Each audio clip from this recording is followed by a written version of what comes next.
It is the 13th of December 2012. Merry Christmas. And I was reading this book, Supermind by Barbra Brown. And in the chapter Quintessential Consciousness, I think I haven't read the whole book. I started to read the beginning, but the reason why I read Quintessential Consciousness first was that it covered mystical states. So I figured, oh, we'll see what this lady has to say about mystical states in her thesis.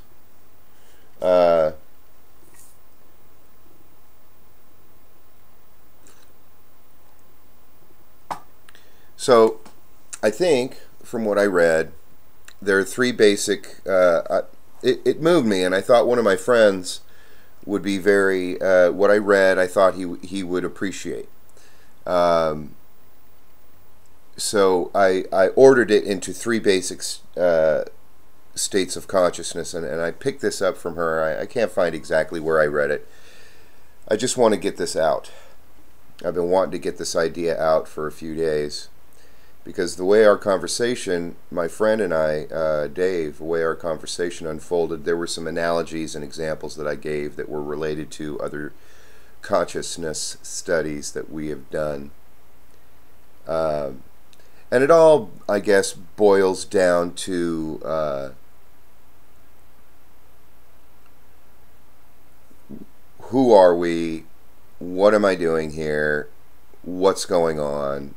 And you know, he says, where am I? What's going on? Who are you people? It's those three things give us identity.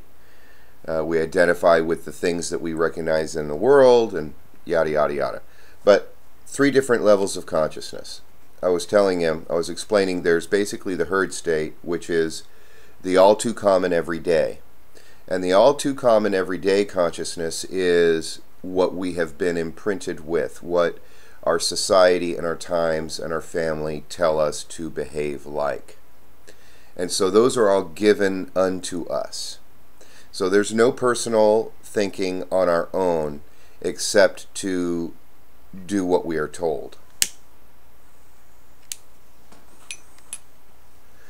The next level would be what she called the mystical consciousness. And I think somewhere in there she states the mystical consciousness is the one consciousness that takes action. It is the action taker. It is the individual who says, I have my own personal destiny I will to say yes to.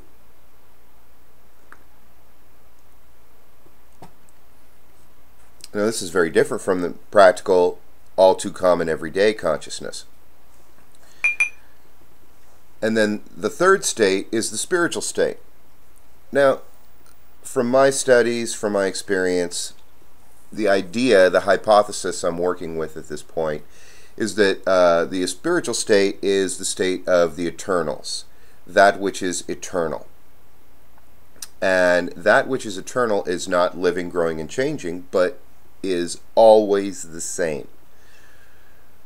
But it is also, at another level, incorrect to speak of it. It is beyond all categories of thought, so to say. So to call it an it would be incorrect. But needless to say, being that it is eternal, it is beyond the concerns of time. Being beyond the concerns of time, it has no concerns of time.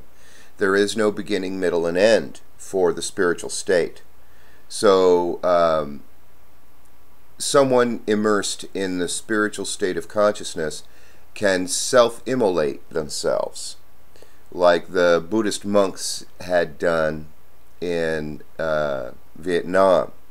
You can light yourself on fire, you can pour kerosene on you and light yourself on fire and be completely unmoved by the situation.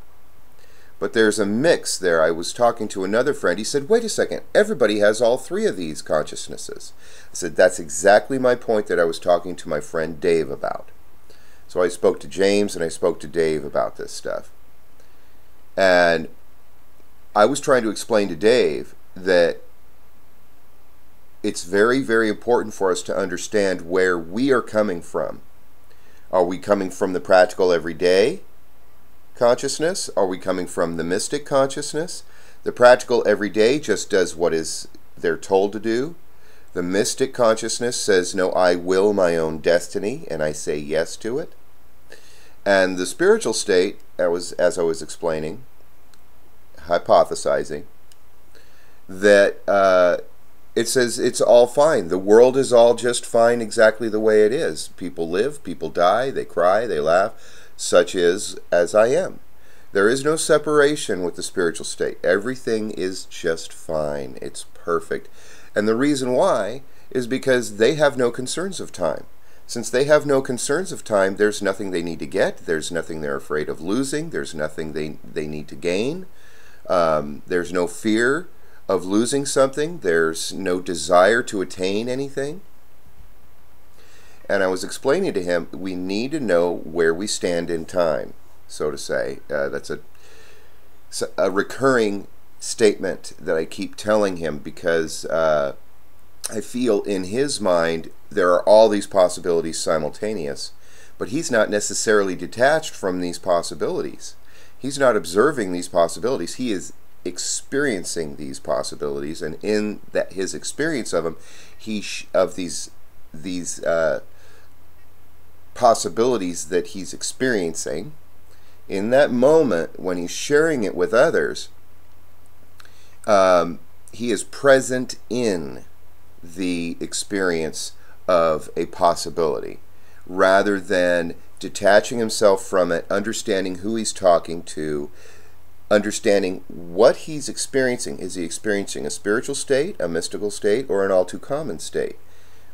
And I used another example of another one of our friends. One day, another one of our friends, Phil, my friend Dave was talking about winning the lottery, and my friend Phil was saying, what, you think it's just going to fall from the sky? And I used that very example to Dave, that is the practical everyday consciousness. That's the all too common practical everyday. The all too common practical everyday, as I explained it to Dave, always wins out. Always. And the reason why it always wins out is because it's ground pounding practical. Things live, things die, you work hard. It's all the axioms that are practical. Now, the mystical way is completely impractical. Though it can make use of the practical behavior. I was talking to my friend James about it, and I said, you know, there's practical, there's rational thinking, and then there is reason. And I use this example where rational thinking, it's just completely rational, completely logical. That's the term, right? There's logical thinking, and then there's reasonable thinking, reasoning.